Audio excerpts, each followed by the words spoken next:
All right, photoelectron spectroscopy, also known as PES.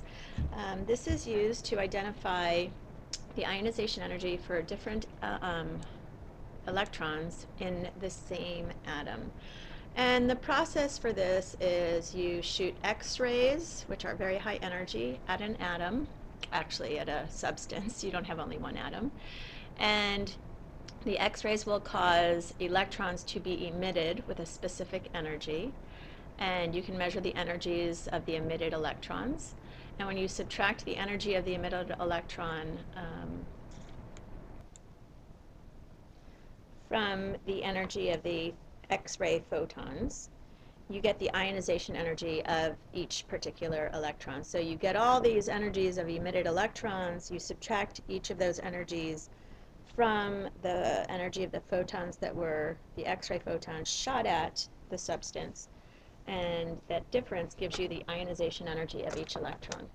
Now, you don't need to know all that information, but that's just some background on how PES works. Okay, so here's an example of a spectrum that you would get. You don't have these boxes in it. The boxes are, we're going to fill in what type of electron is represented by each peak. So important thing to note, y-axis is your number of electrons. So the higher the peak, the more electrons you have. So this peak compared to this peak means that the number of electrons with 29 millijoules per mole are about 3 times as large as the number of electrons at 37.1 millijoules per mole for the ionization energy. Okay, so along the x-axis we have the ionization energy of the electrons that are shot out from a substance when we shoot X-rays at that substance, photons, X-ray photons at the substance. Okay, and this picture got from a YouTube video, and I'm going to give some explanation. You can watch that YouTube video for more explanation on how PES works, the actual machinery of it. Okay, so we know this is for one atom, and we know that when electrons are in an atom, we fill a shell before we move on to any other shell. So if I have 1, 2, 3, 4, 5, 6 peaks, that means this particular element has electrons at 6 different energy levels, ionization energy levels. And we know that the highest ionization energy, we should realize, the highest ionization energy would be the electrons in the 1s sublevel, because those 1s electrons are closest to the nucleus, therefore have the largest Coulombic force between the electron and the proton, the nucleus. So those electrons are held the most tightly, the 1s electrons, and would have the highest ionization energy. So this peak should represent 1s electrons. We also know that in a 1s sublevel, from what we've already learned, we can have up to 2 electrons, and we should fill that level before we move on to the next level. That suggests that this peak is representing 2 electrons in the 1s sublevel. So if we were to fill in this box right here, this would be 1s2. That peak represents the 2 electrons in the 1s sublevel. All right, so we figured out what this peak is. Now let's try to figure out all this information. So this next peak, 37.1, after the 1s2 sublevel is filled, what's our next sublevel we get to? We should not be in the first shell, we should be in the second shell. And we know this peak is the same height as this peak, so this peak should represent how many electrons? 2 electrons. And the sublevel we call this would be what? A 2s or a 2p? A 2s. And the configuration for that, since we have 2 electrons, we would say that's 2s2, just like that. And then this next peak, now, are we still going to be in the second shell, or will we go to the third shell? We're going to still be in the second shell, hopefully you realize that. And what kind of electrons are also in that shell? The 2p electrons. And then this, note this is larger. So how many electrons should this represent? It's going to be filled because we have then another peak. So, you know, we keep filling. It's the very last couple peaks that might not be filled, depending on if we have a weird configuration. Typically, the very last peak won't be filled. Sometimes it's the second to last, but that's a little more complicated. We're not there yet. Okay, so 29.1 millijoules per mole. Those are going to be 2p. How many 2p's? 6 2p electrons. So in here, let's fill in the configuration, 2p6. And then we're moving on to the next peak here. And why do I write here that there's 2 electrons in there? There's 2. It's because of the peak height. The peak height here and the peak height here are the same. So there's 2 electrons here. And what kind of electrons are those? Those are the 3s electrons, which would be written as 3s2. Next peak, the 2, there we go, hang on, the 2.38, the peak at 2.38. Notice these 2 peaks are the same height. They each represent 6 electrons. You could fill this in. And what kind are those? Those are 3p electrons. So we should have 6 3p electrons in here. 3p6. Okay, and then the last peak at 0.42.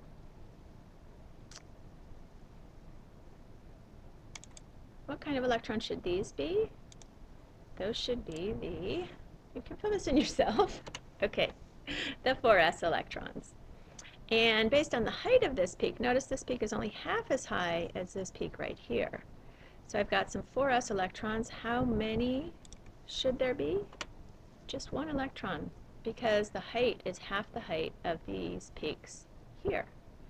So this would be 4s1. And if you were asked what element is this, you should recognize that this would be potassium. Okay, so this would be the spectrum that you would generate for potassium. These boxes would not be there. Let's move on. Okay, there's some little side notes here, but we're not going to worry about those just now. Basic issue is you want to pay attention to how many peaks there are, how high the peaks are. Sometimes, one thing you do need to know, this right here. The 1s2. The innermost electrons are not always shown because the scale for the x-axis is too large and not to scale. So you'll notice this is actually a logarithmic scale here, but don't worry so much about the scale down here. The key is high energy on the left side, low energy on the right side, and this is your ionization energy that we're talking about.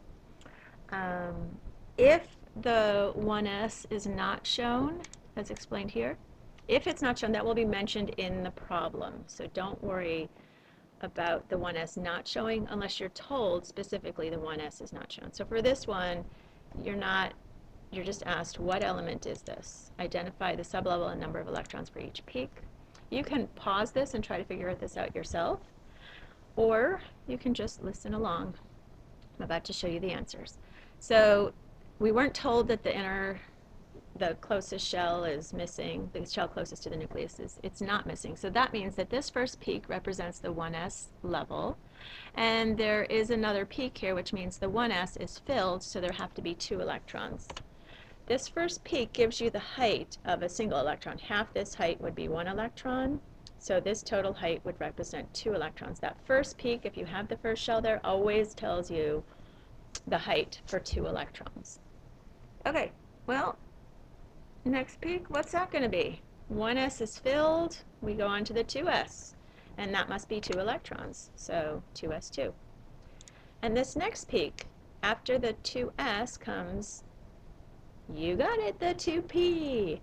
And you ask yourself, well, how many electrons does this peak represent? Well, if this peak right here is 2 electrons, then this peak right here must be only 1 electron, so that is 2p1. Look at your periodic table, figure out what element that is. What has 1s2, 2s2, 2p1 for the electron configuration? It's boron! Yay! You got it right, right? Hope you got it right. Okay, next one. Same concept. You're not told that the inner core is missing or that any shells are missing from this. So that means this first peak is a 1s2. It's representing the 1s2 electrons. The 1s sublevel, and since we have more than one peak, we know this is filled. So this height of this peak is 2 electrons. And notice we have a scale over here on this side. So we can actually figure this out by looking at how high the peaks are.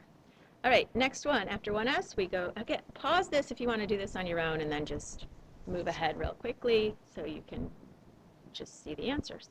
Okay, next peak, second shell. First thing we fill is a 2s. So we know this is 2s. The height is the same as this 1s.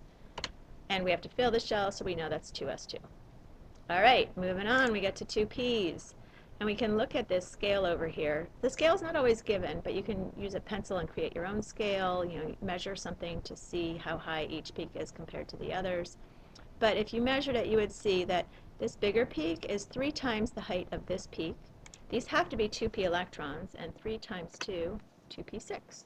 We also know this had to be filled because we moved on to another sublevel, so we should know this is a 2p6. The peak represents 6 2p electrons. Okay, this peak, then we move on to the third shell. So these would be our 3s electrons. The peak is the same height as these other peaks, so that's 3s2. This peak would be our 3p electrons, same height as the 2p height, so 6 electrons, 3p6. Okay, last one's always a little bit tricky. How many electrons are in here? Same height as these other ones, therefore this is 2 electrons. We've already moved through the 3p6, so we are now at 4s, and it would be 4s2. Look at your periodic tables. The element is calcium. Yay! Now, we're looking at 2 spectra, calciums and potassiums, put on the same graph. So the blue lines, the blue peaks are all calcium's ionization energies. The pink peaks, all these pink peaks here, are potassium's ionization energies for different electrons. You should notice for each pair of peaks, the blue peak has a higher ionization energy than the pink peak. And remember, blue is calcium, pink is potassium. So, why are calcium's peaks slightly higher in energy than potassium's peaks for every single sublevel? You should recognize these are 2s, these are the 1s, the 2s, 2p, 3s, 3p, 4s. So, every peak for calcium has slightly higher energy than the peak for potassium. Have you figured out why yet? Has to do with protons. Okay, I'm about to show the answer. Try to answer this yourself or take a guess before I show you the answer. All right, calcium has more protons than potassium, therefore, and the same number of shells of electrons. Therefore, calcium has a higher effective nuclear charge and a larger Coulombic force on the electrons from the nucleus. So a 1s electron in calcium should have a higher ionization energy than a 1s electron for potassium. And this explanation right here, this is true of every single sublevel. Each sublevel's electrons in calcium should have a higher ionization energy than that same sublevel's electrons in potassium, because calcium has more protons, a higher effective nuclear charge, and therefore a stronger Coulombic force, therefore more energy is needed to remove the electrons. Okay, so draw sketches for these. Go ahead and pause this because I'm going to show the answer right now, but draw sketches of what you should see for silicon or nitrogen. Your x-axis, you don't know what the x-axis scale is. You just need to show relatively should the peak be to the left or the right. So your x-axis should be labeled ionization energy. I said x-axis, I hope. Your y-axis should be labeled relative number of electrons. And pause this if you haven't yet, and here's your answers.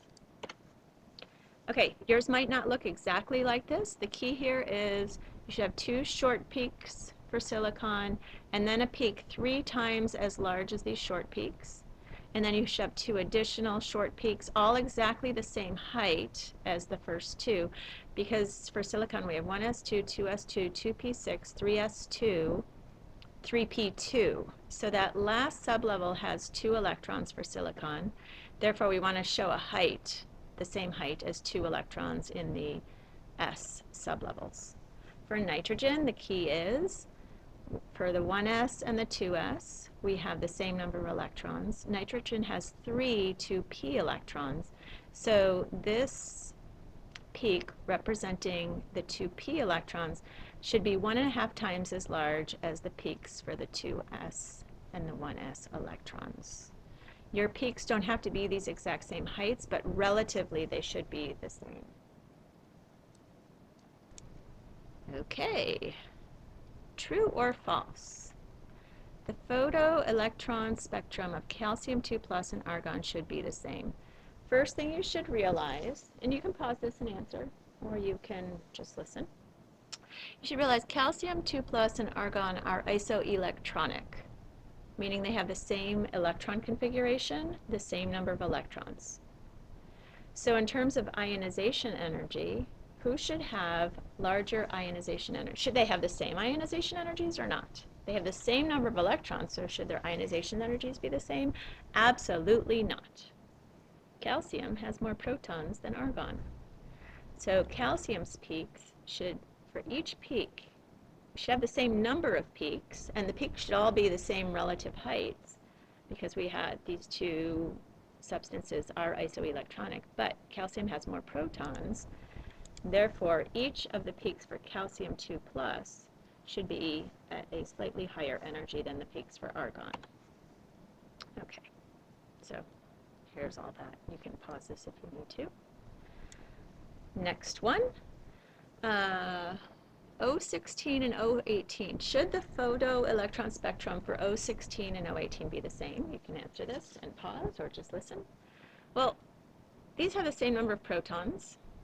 They have the same number of electrons. They are isoelectronic. They're both oxygen. The only difference is that O18 has 2 extra neutrons. 2 extra neutrons. This number over here is your mass number. You should remember that. When you write something like this, it's representing your mass number in the top left. So, do neutrons affect the Coulombic force, the attractive forces at all? No, they do not. Therefore, this is true. Neutrons do not affect the Coulombic forces, the charge forces of attraction, so the spectra should be the same. And the last thing. This is the photoelectron spectrum for scandium.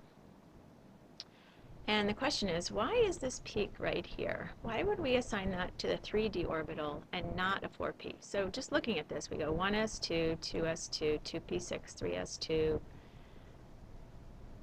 3p6, 4s2.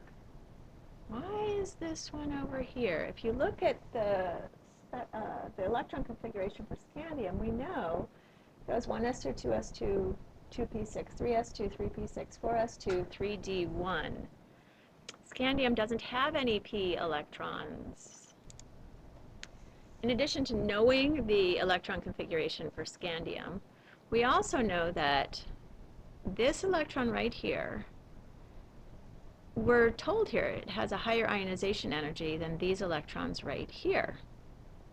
So why does this have a higher ionization energy? Because those 3d electrons, they're closer to the nucleus than 4s electrons.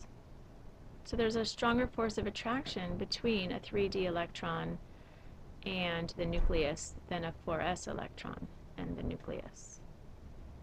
So this is a 3d electron, not a 4p electron.